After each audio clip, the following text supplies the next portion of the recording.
Isabella Martinez had always believed that love could conquer anything.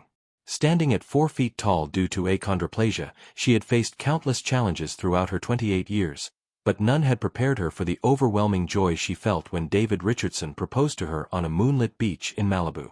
David, tall and handsome with gentle brown eyes, had seen past her physical differences from the moment they met at the architectural firm where Isabella worked as a brilliant structural engineer. Their love story began 2 years earlier when David, a successful real estate developer, visited Isabella's firm seeking consultation for a revolutionary accessible housing project. While his colleagues focused on profit margins, Isabella presented innovative designs that seamlessly blended functionality with beauty, creating spaces that were welcoming to people of all abilities. David was mesmerized not just by her technical brilliance, but by her passion for creating a more inclusive world. As weeks turned to months, their professional relationship blossomed into something deeper. David would find excuses to visit the firm, bringing Isabella her favorite lavender tea and staying late to discuss their shared dreams of transforming urban landscapes. Isabella, who had built walls around her heart after years of rejection and stares, found herself opening up to this man who saw her intelligence, her kindness, her fierce determination to make the world better. Their first kiss happened during a late night at the office, surrounded by blueprints and dreams. David had been explaining his vision for affordable housing when Isabella looked up from her calculations, her dark eyes sparkling with excitement about the possibilities. In that moment, David realized he had fallen completely in love with this extraordinary woman who challenged him to think beyond conventional limits. The proposal came after Isabella had just received recognition as Architect of the Year for her groundbreaking work in universal design. David had planned everything perfectly, knowing that Isabella valued substance over spectacle. As waves crashed nearby, he told her that she had redesigned not just buildings, but his entire understanding of what it meant to truly see someone. When he dropped to one knee, producing a ring he had custom designed with her favorite sapphires, Isabella's tears mixed with the ocean breeze as she said yes to forever. The engagement period was blissful. Isabella threw herself into wedding planning with the same meticulous attention she brought to her architectural projects. She researched venues that would accommodate all their guests comfortably, designed centerpieces that would allow everyone to see each other across tables, and even sketched modifications for her wedding dress to ensure she felt absolutely radiant. David supported every decision, marveling at how Isabella approached even celebration with inclusivity and thoughtfulness.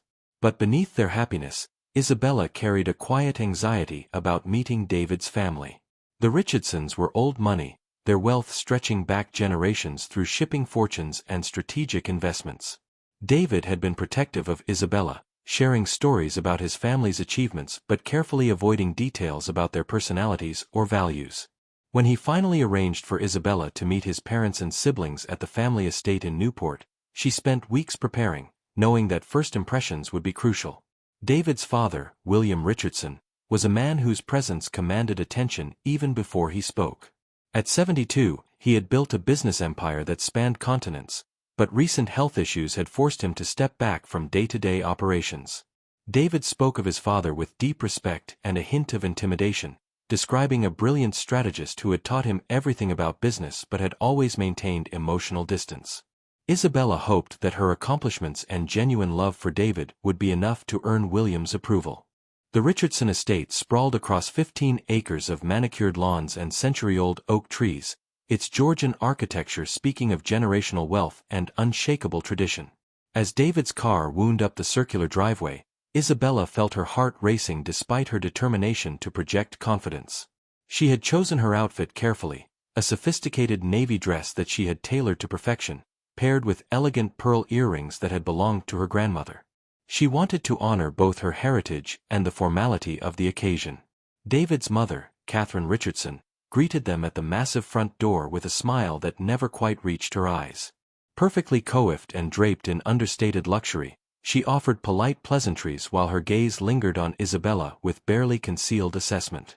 "How lovely to finally meet you, dear," Catherine said, her tone suggesting that lovely was precisely what Isabella was not. The introduction felt like a job interview where Isabella had already been deemed unqualified. David's siblings presented their own challenges. His older brother Marcus, groomed to inherit the family business, shook Isabella's hand with professional courtesy while his wife Priscilla offered air kisses and comments about Isabella's interesting career choice. His younger sister Vivian, a socialite with strong opinions about family reputation, made pointed comments about the importance of suitable partnerships, her eyes never quite meeting Isabella's. The entire family seemed to communicate in coded language, their words polite but their meaning crystal clear. During dinner, Isabella tried to engage in conversation about her work, sharing stories about projects that had transformed communities and improved accessibility for thousands of people. While David beamed with pride at her accomplishments, his family responded with polite disinterest, quickly steering conversations toward topics that excluded her: family memories, social connections, and business dealings that predated her existence in David's life. Isabella felt increasingly invisible despite being the supposed guest of honor. The breaking point came when Catherine suggested a private conversation with Isabella while the men discussed business. Leading her to an elegant sitting room filled with family portraits, Catherine's facade finally dropped. "You seem like a perfectly nice girl, Isabella, but you must understand our position. The Richardson name carries significant weight in society, and David's future wife will be expected to fulfill certain roles. There will be charity galas, business dinners, social obligations that require a particular presence." Isabella kept her composure as Catherine continued, each word carefully chosen to wound without appearing overtly cruel.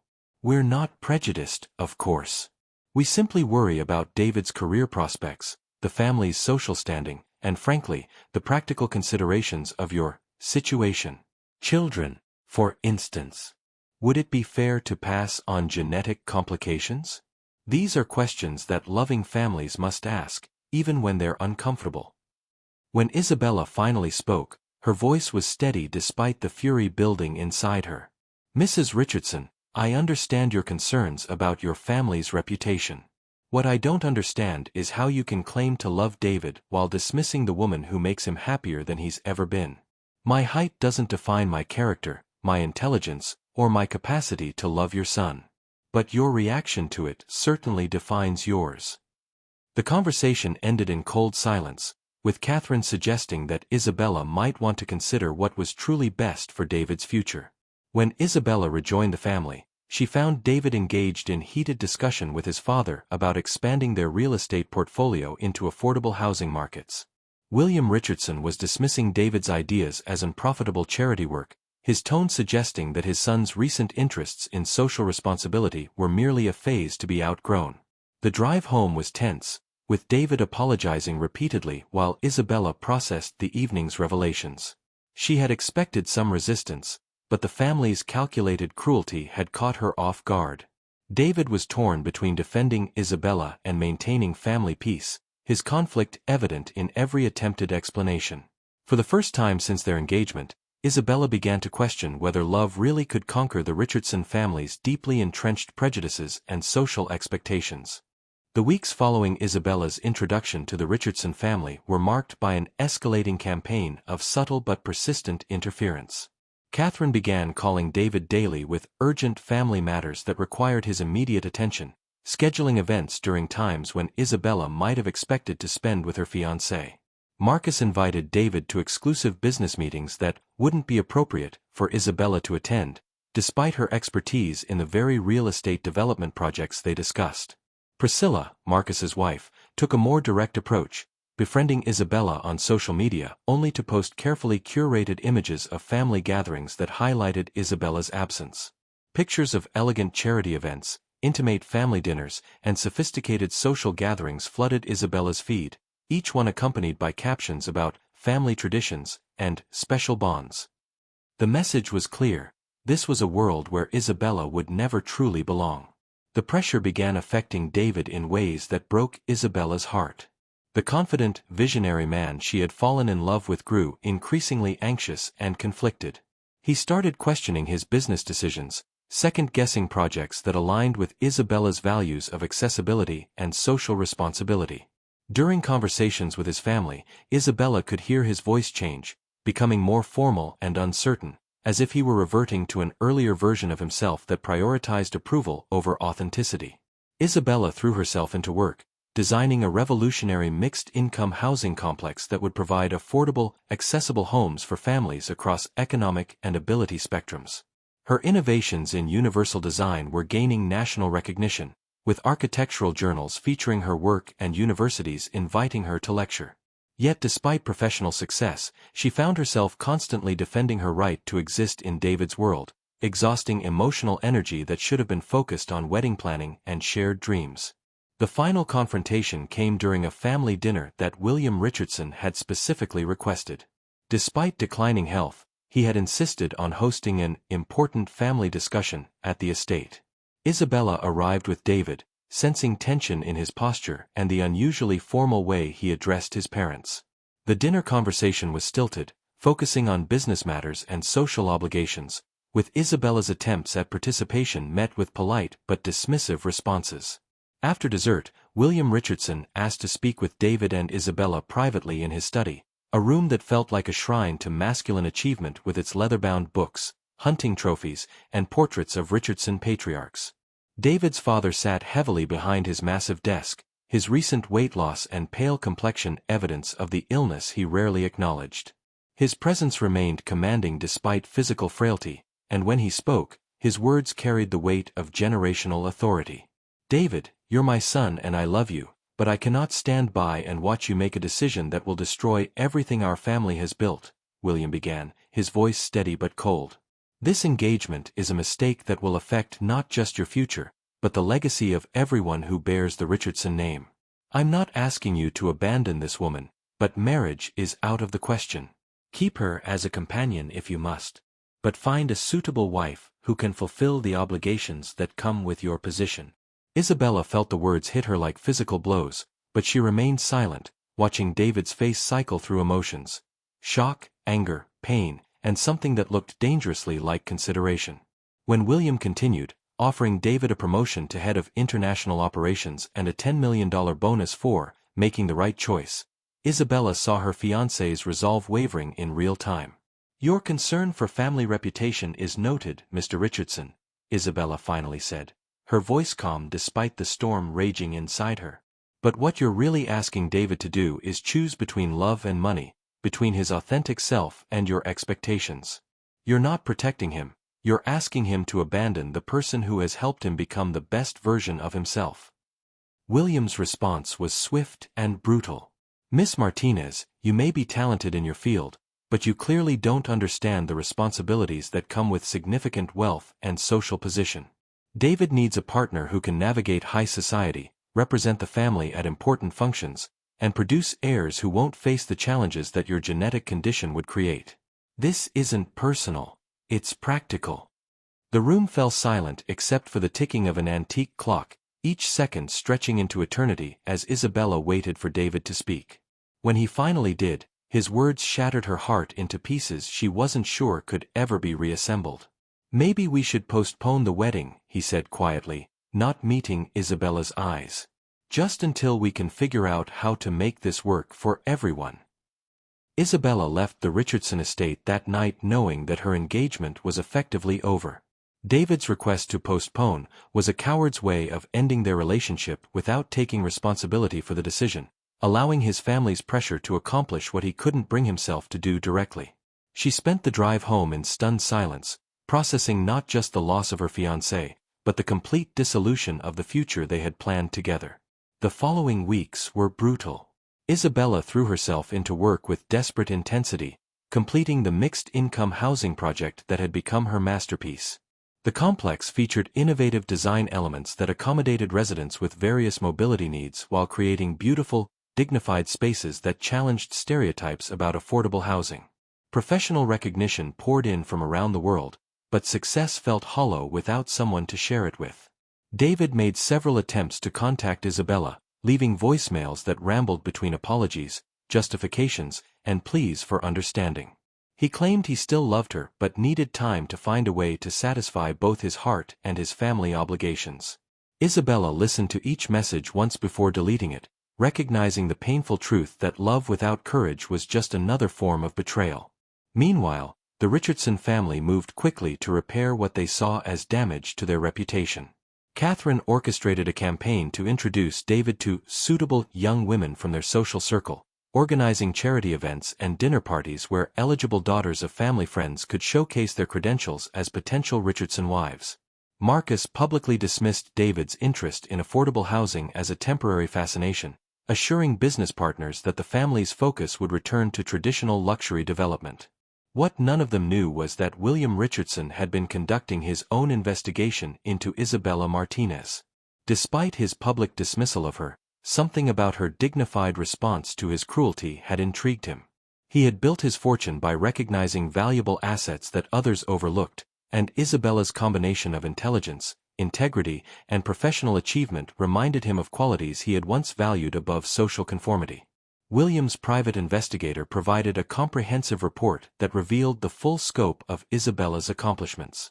Beyond her architectural innovations, she had quietly funded scholarships for students with disabilities, mentored young professionals facing discrimination, and donated significant portions of her income to accessibility advocacy organizations.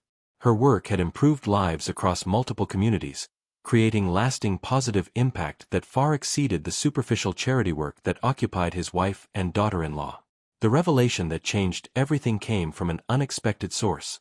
William's longtime physician, Dr. Michael Chen, who had been treating William's declining health with experimental therapies.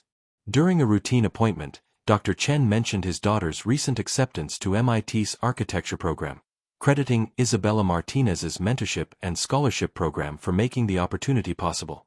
"That woman changed my daughter's life," Dr. Chen said, unaware of the connection to his patient's family. "She saw potential where others saw limitations, and she invested her own success in creating opportunities for the next generation." That conversation prompted William to do something he hadn't done in years. He reconsidered a decision he had already made. Alone in his study, surrounded by the symbols of Richardson achievement, he realized that he had spent decades building wealth but had failed to build the kind of legacy that truly mattered.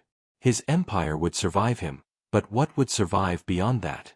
What values was he actually passing down to future generations? The diagnosis that Dr. Chen delivered the following week added urgency to William's reflection. The experimental treatments were no longer effective, and he had perhaps 6 months to live. The news was devastating but also clarifying, forcing him to confront the difference between the reputation he had built and the legacy he would leave. He had always prided himself on recognizing valuable assets, but he had failed to see the most valuable asset his son had ever brought home. William began making discreet inquiries about Isabella's current projects, learning about her housing complex and the recognition she was receiving from international architectural organizations. Her work represented everything he claimed to value: innovation, excellence, and transformative impact. More importantly, her response to his family's rejection had demonstrated the kind of character that couldn't be taught or inherited, only earned through years of facing adversity with grace. The decision he made in those final weeks would surprise everyone who thought they knew William Richardson, but it perfectly aligned with the strategic thinking that had built his empire. He had identified an asset that his family was too blind to recognize, and he was about to make the most important investment of his life. William Richardson's funeral filled the largest cathedral in Newport, with hundreds of mourners representing decades of business relationships, social connections, and charitable organizations. Isabella did not attend, though she sent a simple condolence card to the family expressing sympathy for their loss. She had no desire to intrude on private grief or face the people who had made her feel unwelcome during one of the most painful periods of her life. David had reached out one final time after his father's death, leaving a voicemail that Isabella listened to but didn't return. His voice was broken with grief and regret, acknowledging that he had failed her when she needed his support most. He spoke about his father's final weeks, describing a man who seemed to be reconsidering many of his life choices, but Isabella no longer had emotional energy to invest in David's journey towards self-awareness. The reading of William Richardson's will took place a week after the funeral in the law offices of Pemberton, Hayes and Associates, the firm that had handled Richardson family legal matters for 3 generations. Catherine, Marcus, Priscilla, Vivian, and David gathered in the mahogany-paneled conference room, expecting to hear the distribution of an estate worth approximately $2 billion. Their attorney, Harrison Pemberton III, had assured them that everything was in order according to previous discussions. The first portions of the will proceeded as expected. Catherine received the Newport estate and a substantial trust fund that would maintain her lifestyle. Marcus inherited the shipping company and associated assets, positioning him to continue the family's traditional business operations. Vivian received significant stock portfolios and the family's art collection. Various charitable organizations that the Richardsons had supported for generations received generous endowments. Then came the surprise that would reshape everything the family thought they knew about William Richardson's values and priorities. To my son David Richardson, Pemberton read, his voice carefully neutral, I leave the sum of $50 million, to be held in trust with specific conditions for release. The family exchanged glances, wondering what conditions their patriarch had attached to David's inheritance. Pemberton continued reading William's own words. David, you have disappointed me greatly, not through your business decisions or your choice of career focus, but through your failure to recognize and protect something truly valuable when it was placed in your care. I have spent my final months investigating the woman you claimed to love but abandoned when faced with social pressure, and I have discovered that Isabella Martinez represents everything I hope to instill in you: intelligence, integrity, innovation, and the courage to create positive change in the world. The room fell silent as the implications became clear.